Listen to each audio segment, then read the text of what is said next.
It's good to be back. So we've been in France for 10 days. Got back yesterday afternoon and had to take care of some yard work immediately after leaving it for 10 days, but it's all good. All good. What an amazing, amazing trip with amazing friends. Quite a few cows on the trip, community of watchers, as well as individuals that enjoy taking Cardio Miracle. So it was kind of cool to see everybody with their bottles and whatnot. As far as I know, those that were on Cardio Miracle stayed strong and healthy throughout the whole trip. And to be fair, there were others that weren't taking Cardio Miracle that were fine as well. But it was really fun to connect. I didn't get permission to use names of anybody, so I'll just mention there was a couple from Australia that have been watching this channel for so long, and it was just so wonderful to be with them.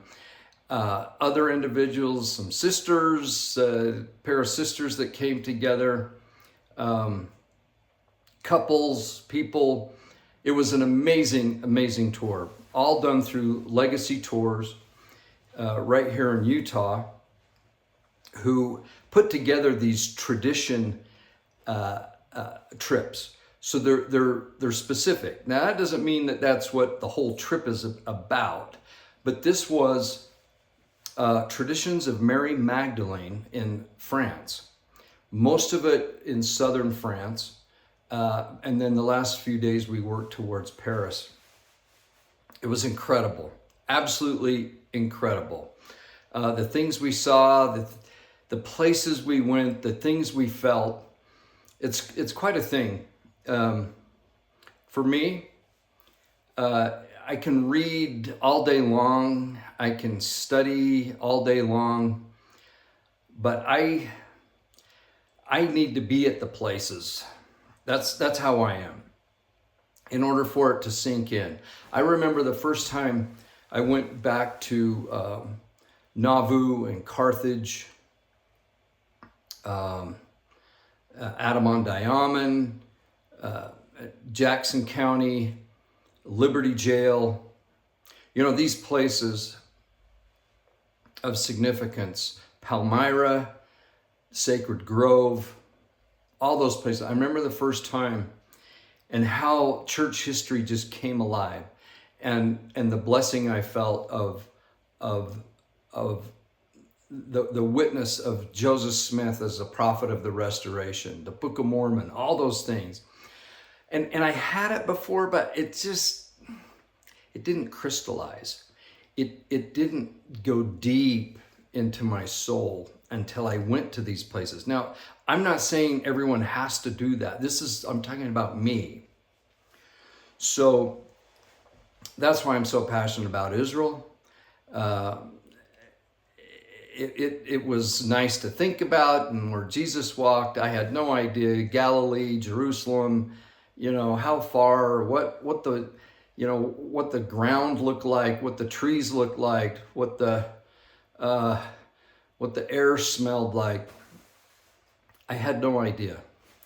And then when you go there, there's this sense of being, or sense of feeling.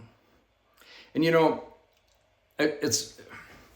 know some people take meticulous notes, and I envy that, because I have to live in the moment and think of it and then try to repeat it and talk about it versus going to my notes, because I'm a very poor note taker. But I find that if I do take notes, I get lost in my notes, and then I don't experience what I'm seeing at the current time. So it's kind of a tricky thing, and I haven't quite mastered it. I'm only 66, so maybe I've got plenty of time to figure that out. But just me, I like to just soak it in and be there. and love the people, love the culture, love the food. Always love the food, right? You know, there's a line in Dumb and Dumber. I don't know, Lloyd. The French are, you know, blah, blah, blah. I'm not going to say it. I didn't find that at all. The French were amazing, wonderful people, always helpful. Now, you know, every culture, every place, you know, there's always something, right? People, and it just didn't go without that. But for the most part, just goodness. I think a lot of it has to do with the people you're with, the attitude you have, and really I don't know if I'll ever do a trip again that doesn't have a specific purpose, right? Of these type of trips. And so this is perfect for us. This is kind of a continuation of a trip we did last fall with Legacy Tours. And Chris Kimball, she is our a guide on these last two. The first one was Traditions of Christ in Ancient Britain. And that was in England and Scotland. And then this was Traditions of Mary Magdalene in France. And my eyes have been opened, and a lot to take in. I will not pretend to be an expert, but I will, throughout the weeks, and Sue will join me, and we'll put some references of books that can be read, research that can be done. Really, really interesting. One of the things that I did spend just a little bit of time that Chris helped me on, King Josiah, okay? King Josiah. We always think of him, he was a young king. I think he was like 8 when he was first put in. And I have this poster of all the kings of Israel, both the northern and the southern kingdom.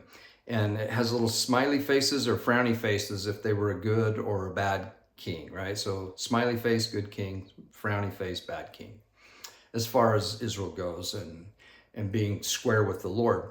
And Josiah gets a smiley face. And if you look at him on the church website, smiley face, he's good. He restored, you know, he found the scrolls. He goes back and he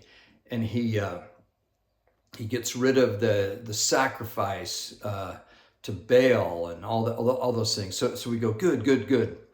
But further study and research, particularly the words of Jeremiah and other places, and there's a really good paper by a sister at BYU on this, that King Josiah, whether he was influenced by others or whether he became older and did it himself, he really removed the feminine aspect of deity from the traditional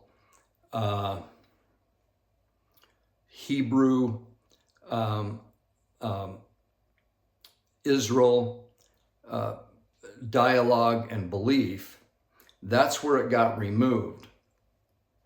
And this is where the rabbinic laws and all the things really originated was at the time of Josiah, according to several scholars on this. And it's starting to make sense to me. At first I was like, hey, wait a minute, I don't know if I like this. You can see my Templar cross right there. That's pretty cool, those of you that are watching.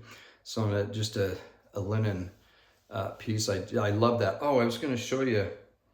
I always pick up a couple of small things. I'm not into, you know, getting major stuff on trips, but I saw this little guy, and it's a Knights Templar cross brass. I love it. That's I like that. Oh, I was going to show you these friends from Australia. G'day, mate. From Melbourne, Australia. It's just such great people. But she brought this all the way from Australia. I'll show you a picture of a cow, and it's similar to this cow that wears these glasses here for reading, right?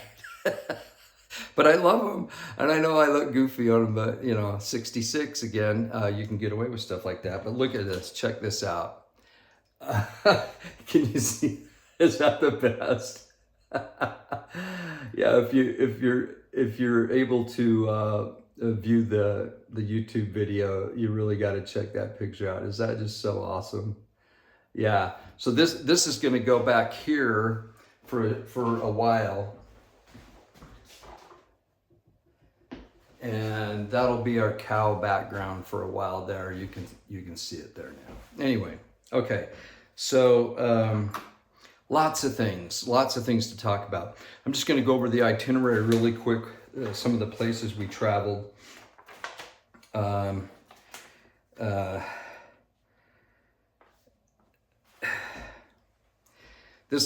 going to butcher these French words, so just bear with me, okay?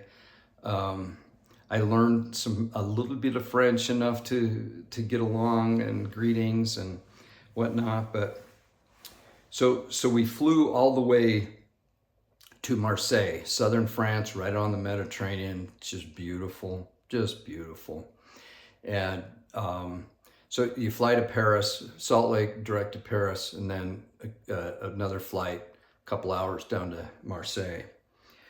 We spent the night over there, and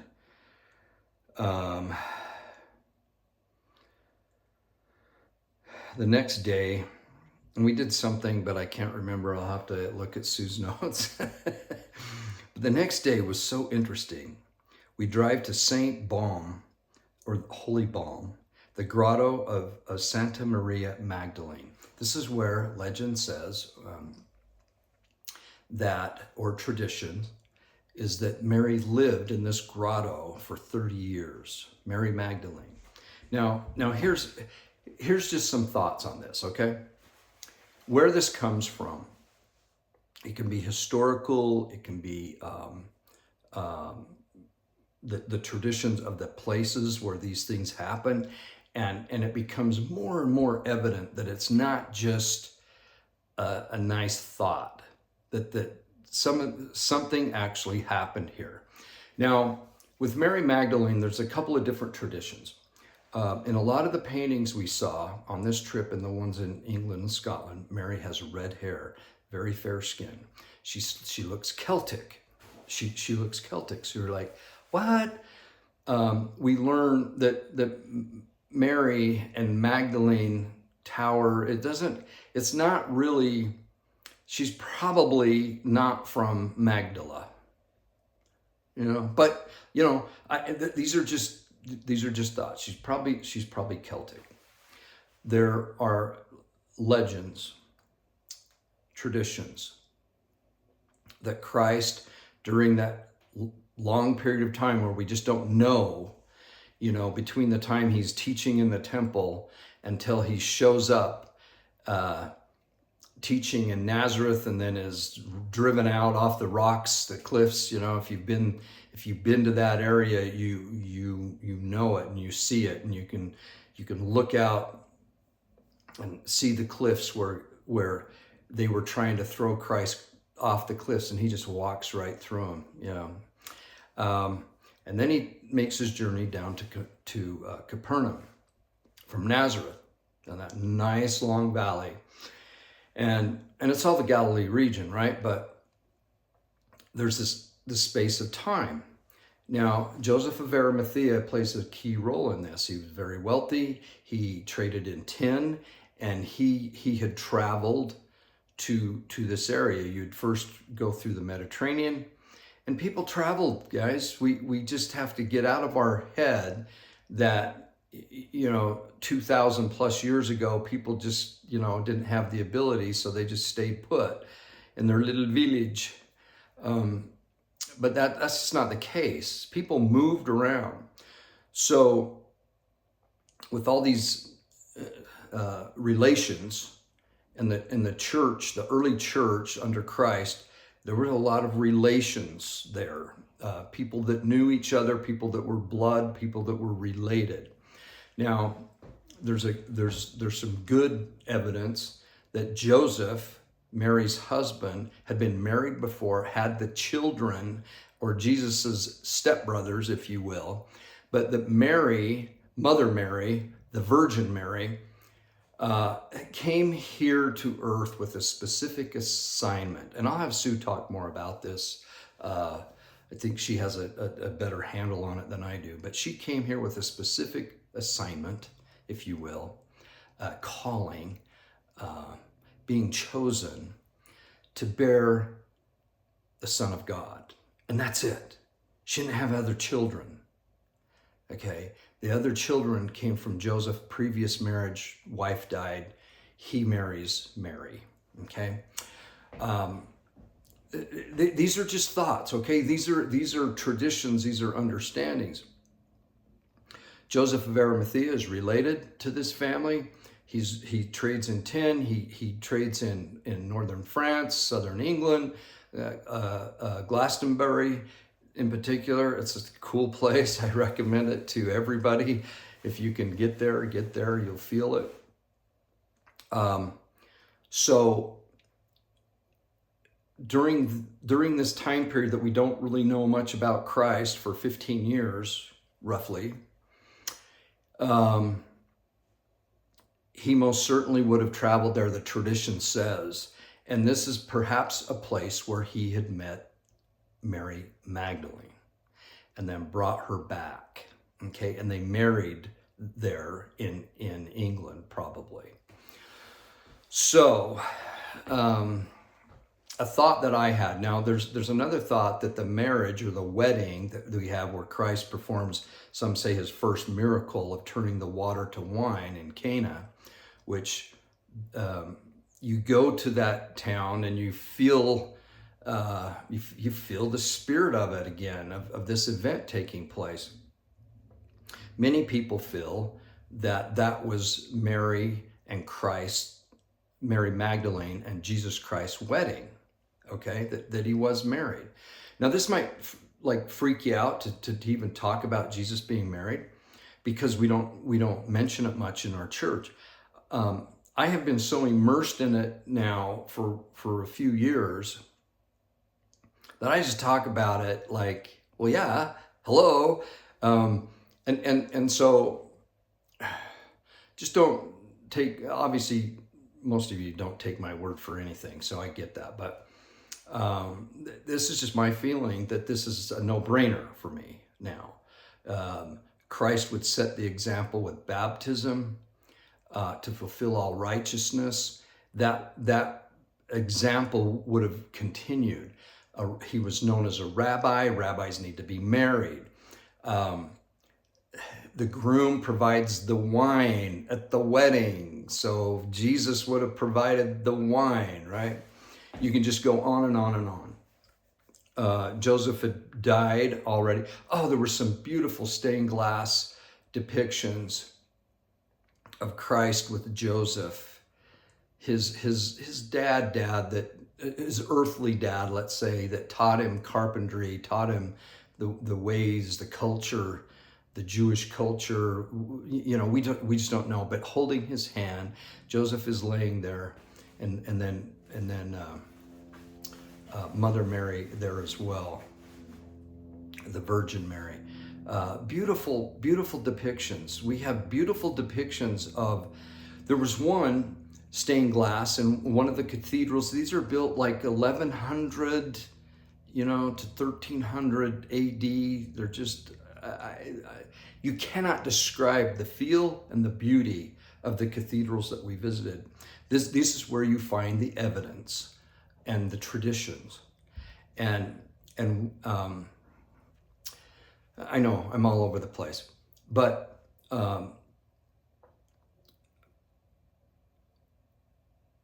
Christ would have gone with Joseph of Arimathea and been to these places. Now, my theory is that Jesus and Mary was Mary Magdalene, let's say,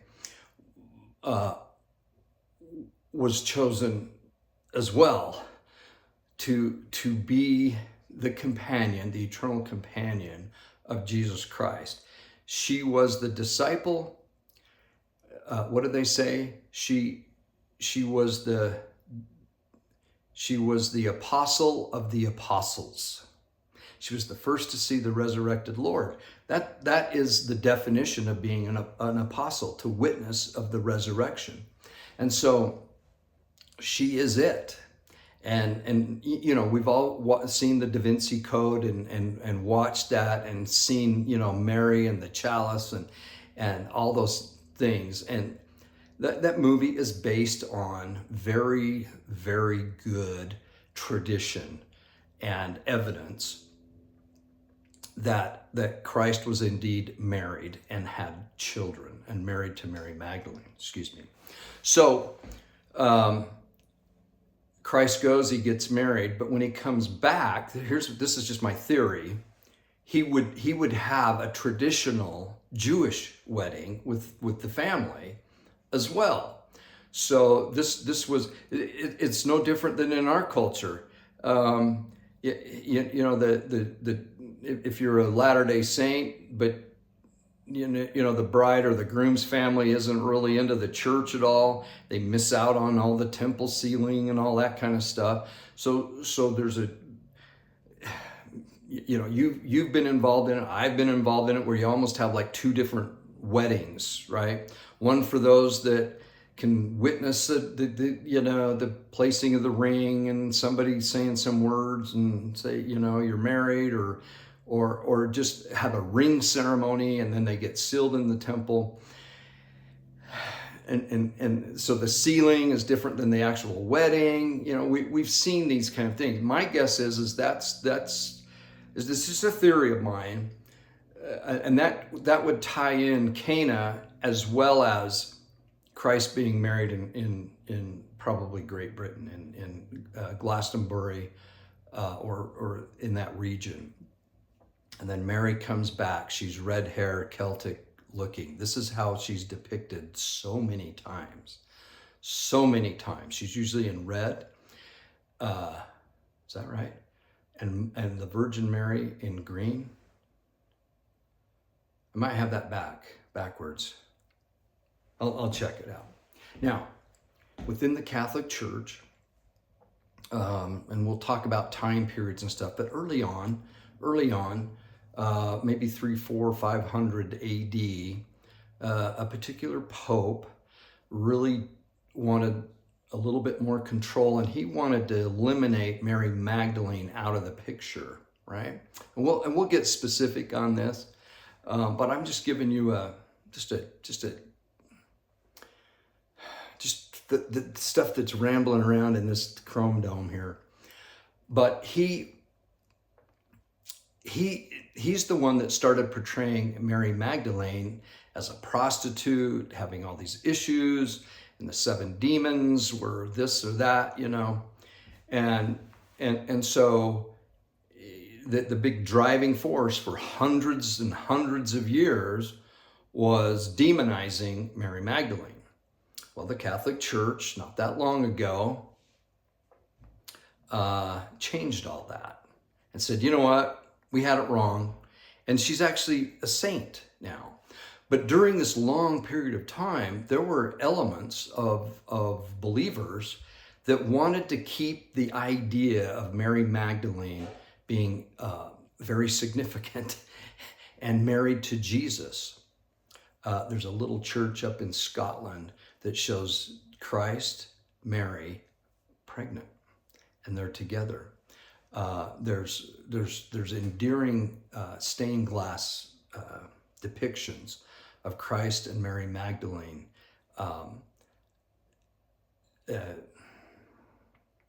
You can tell there's a love there that's a marriage kind of love in that depiction.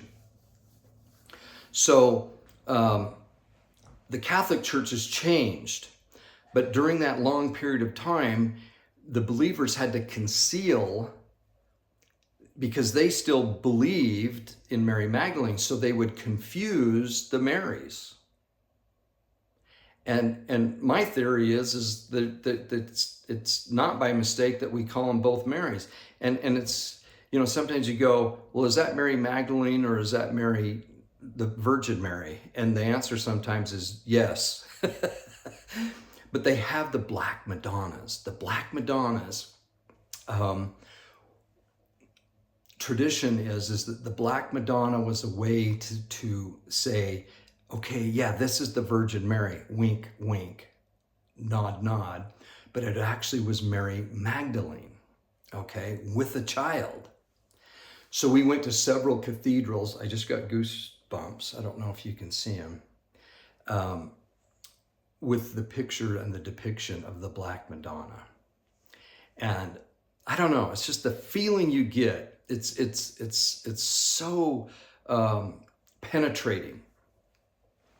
So the first place we go, okay, so let's just, okay, so how did Mary come back to France after? So after the crucifixion and the resurrection, the Marys, let's just say the Marys, and other disciples, including Joseph of Arimathea, legend is they were put on a boat without sail or oar, without oar or sail, okay? Other legends say they had an oar and they had a sail and they knew exactly where they were gonna go.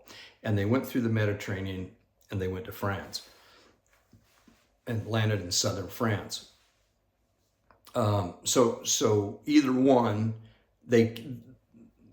Mary is back in that area. So that's how she comes back. So in this grotto, you hike up. It's a pretty good hike.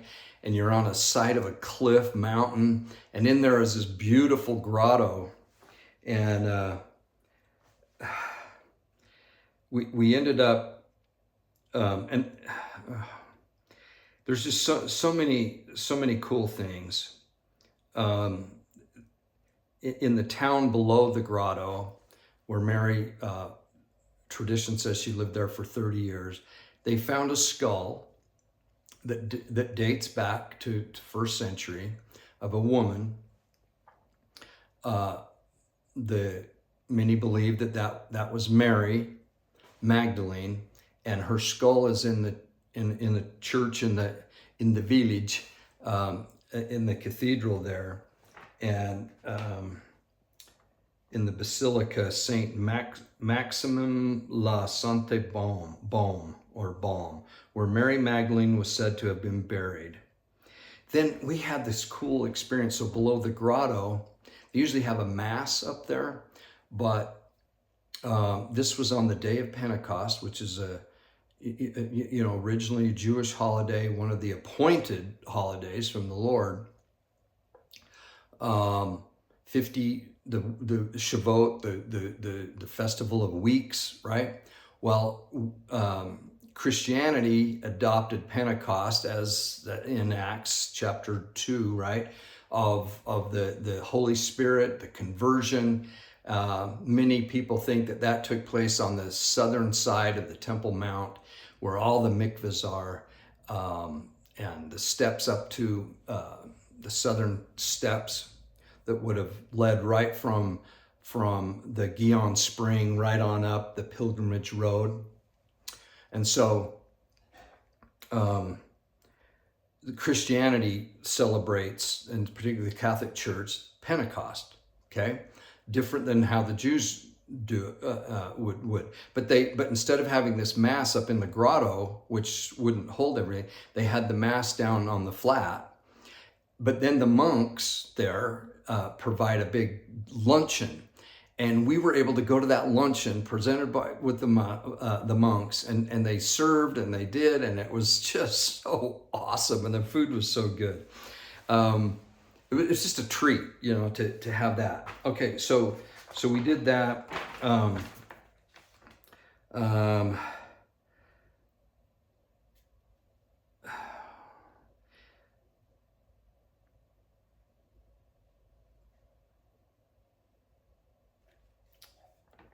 Carcassonne, I can't even tell you how amazing this place is.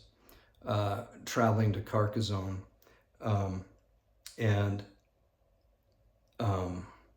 there was another place right on the Mediterranean.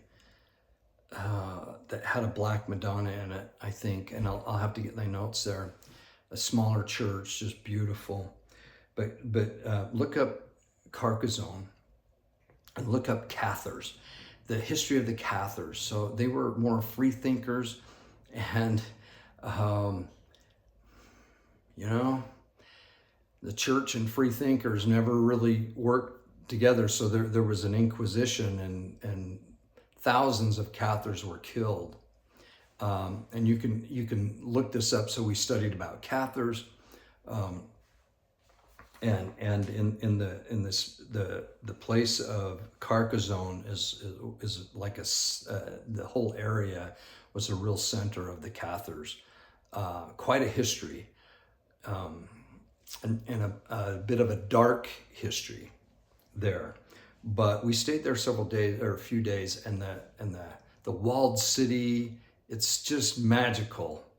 There's a castle there, just an amazing place.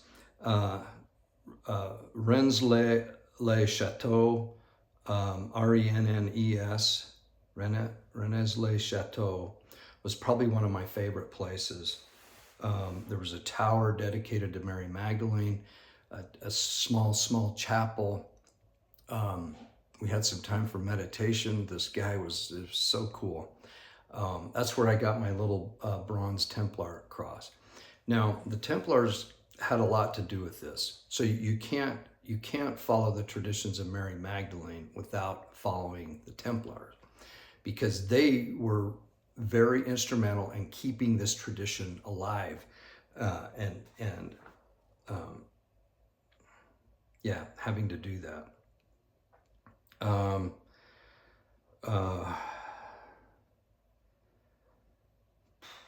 So much. We spent time in Paris, the Notre Dame Cathedral.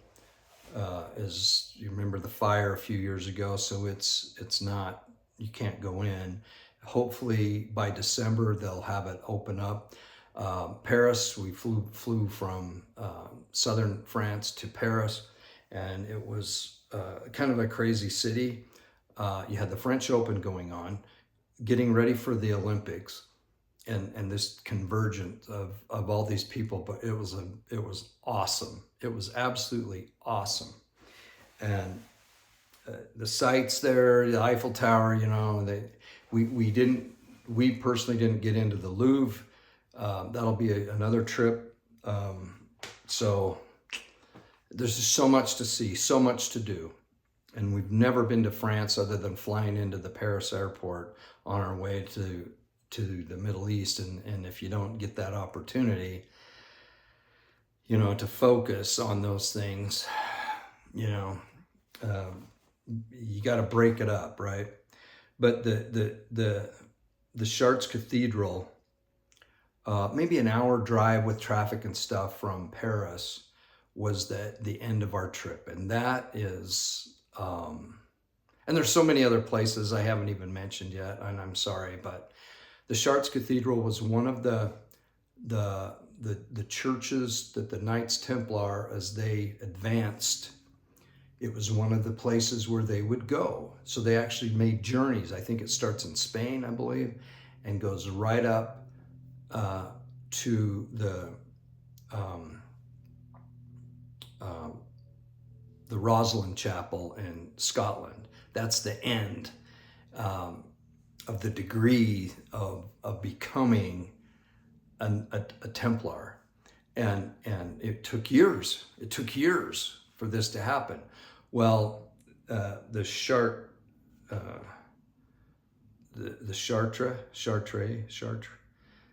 Cathedral was one of those stops. Black Madonna, just an amazing place. The energy there. I took my my divining rods or witching rods or dowsers, and there were two places. There's a labyrinth. Labyrinth is an interesting thing. A lot of Catholics don't like the labyrinth aspect, but it has much to do with hidden knowledge, continuing on a path. just keep going kind of thing. But this particular one is amazing, and at the center of the labyrinth that you would finally get to, there was so much energy there that my divining rods were just like wham, just like boom, and there was another stone that had a nail in it, driven in, ancient, old, and a tiny hole in one of the stained glass windows. And in the summer solstice every year, the light comes through that tiny hole and right onto that nail. It's pretty cool, and the energy there. So these ancient sites where the Knights Templar earned their degree, if you will, as they progressed, they're on ley lines, these energy lines on the earth, and they're connected with so many things. So the pyramids, right? Stonehenge, all on ley lines, and they're all connected. And you can just go through all these ancient sites. The Druids knew about it, and so the Temple Mount, all these places are all connected with certain energy. So that opens up a whole nother thing that you can study on these trips. I used my rods on several sites to feel the energy and to see it, but sometimes you can just feel it. You can just feel it. This isn't spooky stuff. This isn't like, ooh, kind of weird out there. It might come across that way to you, but these are all understood by many people, right? Okay, so back to this labyrinth in Chartres Cathedral. You have this wall of stained glass that's still original, even from a fire. This wall remained. And right up here in this wall is a huge round stained glass, and Christ is in the center. And if you folded that wall down, that Jesus right in the middle of that stained glass, the stained glass is the same size as the labyrinth on the floor. Jesus is right in the center of the labyrinth if you folded that wall down. I just got goosebumps again. It's so significant because that Christ is in the center. So it's not just like everybody makes it. They make it if they focus on the Savior, on Christ. So that's, and the center of the labyrinth is where there's so much energy. This isn't just like, we're going to put a cathedral here. One of the cool stories we learned so you'll go to sites and you'll have the guide of the day maybe, or the guide of that cathedral. This lady was amazing. She's from Russia originally. I think she lived in England for a while. She studied in the States, but she knew French and English and German and Russian and all this stuff. It was just amazing, but very soft and just a wonderful spirit about her. But she told us the story of World War II. The Chartres Cathedral, it's just there's just so much going on there and you'll feel it. But the United States had ordered a strike to basically level that cathedral because intelligence said there were German snipers inside, and instead of trying to get him, just level the place and kill him. Well, I can't remember the guy's name. Wellborn something, but he was from Texas. And he was the one told to level the place. And he just had this feel that shouldn't happen. And so he, on his own, went in to see if there were snipers. And this place is huge, and towers and everything. It's massive. And in 20 minutes, he went through everywhere. And there could have been snipers hidden behind huge pillars anywhere. And he went through and found nothing. And so he called off any destruction of that because he just felt like it just couldn't happen.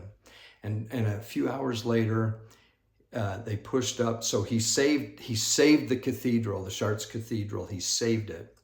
And a few hours later, a little north of the town, he was killed. And he's honored by the people because he saved the cathedral. So this thing has gone through fires and wars and all kinds of things. My theory is on these beautiful, beautiful edifices that were built in honor of Jesus Christ, I believe the reason why they're maintained is not only for the people today and of yesteryear to worship and feel the Spirit. And there's so many things going on in these buildings. But they will be used, this is my theory, during the millennial reign. They'll be dedicated,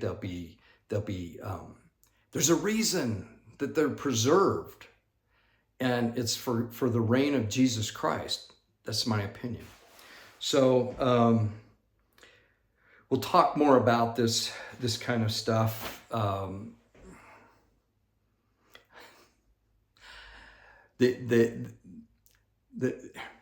Sometimes it's you don't want to share everything. Oh, see this little Knights Templar cross. The cathedral ceiling so high, and with the naked eye you could kind of maybe see a little speck up there, but there was a Templar cross painted way high at the top of the cathedral in Chartres Cathedral. But I got my phone and I blew it up and I took a picture, and it was a Templar cross. That Templar cross comes straight down from the ceiling, and that's the beginning of the walking of the labyrinth. Just, this stuff is so cool. Yeah, okay. So we're back home. We're getting back on our feet. Memories and feelings of France and these major traditions still in our heart and in our soul. I want to end with a totally different thing, but this is more on what we're studying in Come Follow Me.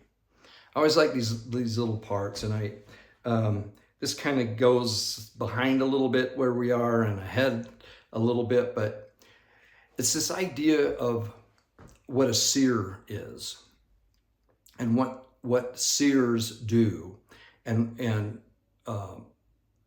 I just think it's worth the discussion for just a few more minutes of what this what are some of the significant things that I found that I thought I'd share with you. Okay, so when we first hear about these, this is Mosiah chapter 8. Okay, so we read this a while back, and this is when Ammon and his group, they find the people of Limhi, and Limhi had tried to find Zarahemla, and they got lost, but they found these records, right? And so Ammon says, I can't interpret them, but I know a guy who can, and it's King Mosiah, and he has the interpreters, right? Or the Urim and Thummim that was buried with the record from the Jaredites, right? Ether, and so these are ancient Jaredite time, right? And made and provided, and it's the same Urim and Thummim that is with the gold plates. There are probably other Urim and Thummims mentioned in the Old Testament, probably different ones, right? Okay, now listen to this. Verse 13 of chapter 8. Now Ammon said unto him, I can assuredly tell you, O king, of a man that can translate the records, for he has wherewith that he can look and translate all records that are of ancient date. and it is a gift from God, and the things are called interpreters. And no man can look in them except he be commanded, lest he should look for that he ought not, and he should perish. And whosoever is commanded to look in them, the same is called seer. So you have to be commanded, and this is according to the Book of Mormon, to look through them, and then you will be called a seer. And behold, the king of the people who are in the land of Zarahemla is a man that is commanded to do these things, who has the high gift from God. And the king said that a seer is greater than a prophet. And Ammon said that a seer is a revelator and a prophet also. And a gift which is greater can no man have except he should possess the power of God, which no man can. Yet a man may have great power given him from God. But a seer can know of things which are past and also things which are to come, and by them shall all things be revealed, or rather, now listen to this, shall secret things be made manifest, and hidden things shall come to light. And the things which are not known shall be made known by them, and also things shall be made known by them which otherwise could not be known. So that's interesting. So does a seer need to be a seer? Does he have to have the Urim and Thummim? That's a question. I'd like you to answer that in the comments. Tell me your thoughts. Can a seer be a seer without the Urim and Thummim? Be another way to ask that. Now let's look at a couple of other scriptures really quick, and then we'll wind this video down. Let's go to Mosiah 28, 13 through 14. Now, as we go to Mosiah 28, 13 and 14, we're going to read some interesting things.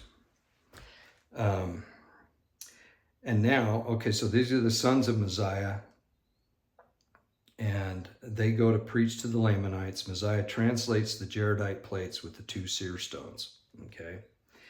And now he translated them by the means, this is verse 13, of those two stones which were fastened into the two rims of a bow, which is a very good description of what Joseph Smith said. Now, these things were prepared from the beginning and were handed down from generation to generation for the purpose of interpreting languages. So that's one purpose of the Urim and Thummim. And they have been kept and preserved by the hand of the Lord, that he should discover to every creature who should possess the land the iniquities and abominations of his people. Ooh, that's interesting. So the Urim and Thummim is to reveal the secret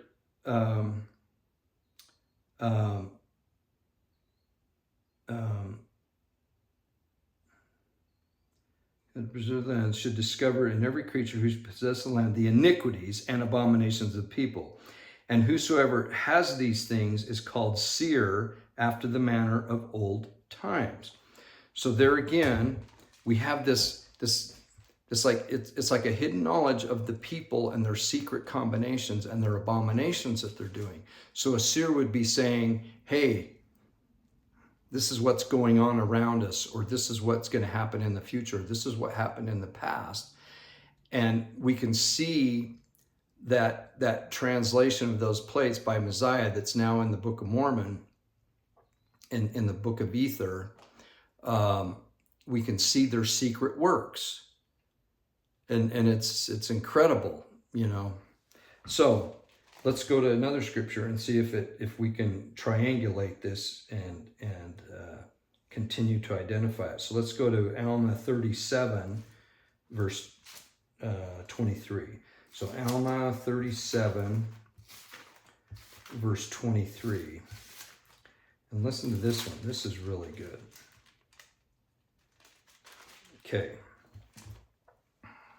And the Lord said, I will prepare unto my servant Gazellum a stone which shall shine forth in darkness unto light, that I may discover unto my people who serve me, that I may discover unto them the works of their brethren, yea, their secret works, their works of darkness, and their wickedness and abomination. So that's a second witness specifically about the purpose of the Urim and Thummim is to identify secret combinations, secret works, and abominations, right? So that's interesting. Now, if we go, let's see. There was one other one I wanted to talk about really, really quick. And that's in, well, let's go to Ether 3:23 before we leave the Book of Mormon. So we go to Ether 3:23. And it says this, and behold, these two stones will I give unto thee, and ye shall seal them up also with the things which ye shall write. And behold, the language which ye shall write I have confounded, wherefore I will cause in my own due time that these stones shall magnify to the eyes of men these things which ye shall write. And then in Doctrine and Covenants 107:92, this will be the last verse I'll use. And there are others, but these are the ones I picked out. So 107,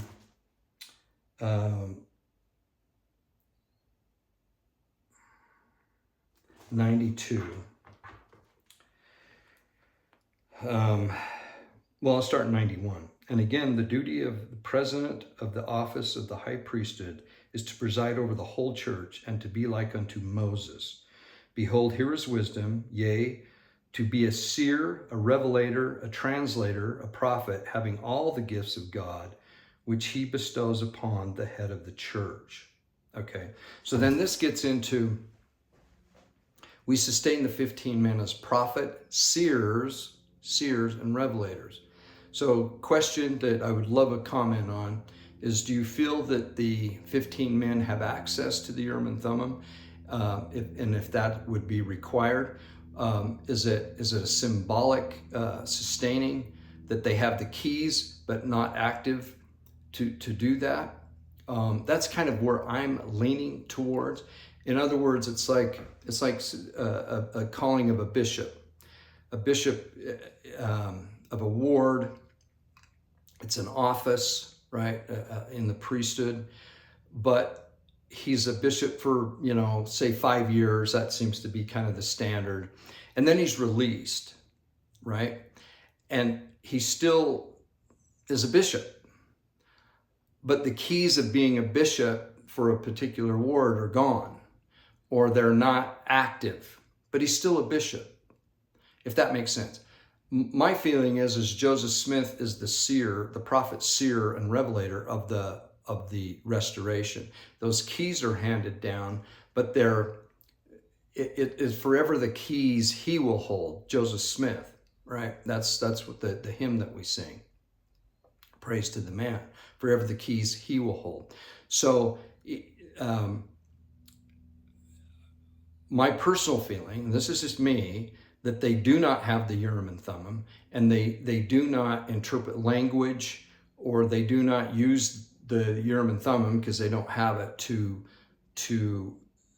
seek out secret combinations, and I'm talking about the 15 men now, or abominations, right? Secret combinations, secret works, and so that was reserved for the prophet Joseph Smith, but they have the ordination, if you will, like a bishop, or like a stake president has priesthood keys for a period of time, and then he's done.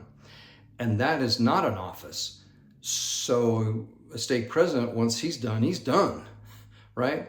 But a bishop or even a patriarch, so a patriarch, say, has an office, and he can. My understanding is that a patriarch can give patriarchal blessings to blood relatives until he's dead, regardless if he's an active patriarch in a stake. But that's it. He can't. Once he's released, he's still a patriarch, but he doesn't have the keys. And another way to think of it too is a bishop or a stake president outside of their area, they're nothing, But a prophet and a seer and a revelator, the 15 men that we sustain them, they're over the whole earth, right? But my personal feeling is we sustain them as that because of the calling and the setting apart, but the act of being a seer, using the Urim and Thummim, is not active right now. That's just my thought. Love to hear your comments on this, because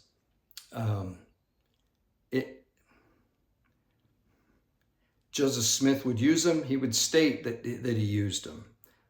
We have the record of Josiah stated that, that he knows how to use them. So Ammon must have known, hey, we don't have that knowledge of the current leadership since Joseph Smith. Now we've heard that he turned the plates back to the angel Moroni, as well as the Urim and Thummim.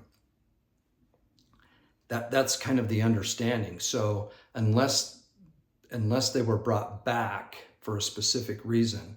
Now they do, the first presidency in their office, they do have the seer stone. And you can look on the church website and see the seer stone. Many people don't feel like Joseph did anything with the seer stone as far as translating. It was strictly with the Urim and Thummim. I don't have a problem either way.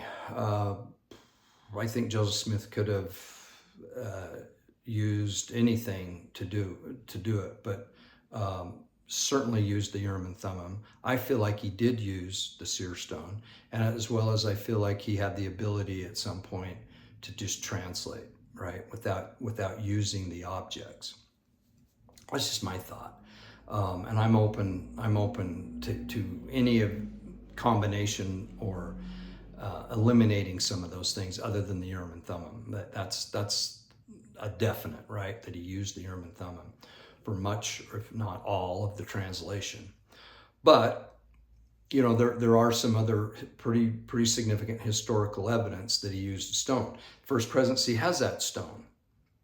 I heard that from the church historian himself, that they have that stone in their office building. One more look at the cows behind me. The cow with the big glasses, right? I love that. Thanks to all the good friends that we made on our trip and the fellow cows. Thanks to Cardio Miracle keeping us strong and healthy. If you want to try it out, I'll put the link to it in the description. Not in the description, I'll put it in the comments. If you want to try out Cardio Miracle, it has great stuff in it to keep us strong and healthy and active. So God bless. Thank you for your love and support of this channel. I'm just on a high right now of thinking of all the wonderful things that we learned. So God bless, and we'll talk to you soon, and we will see you later.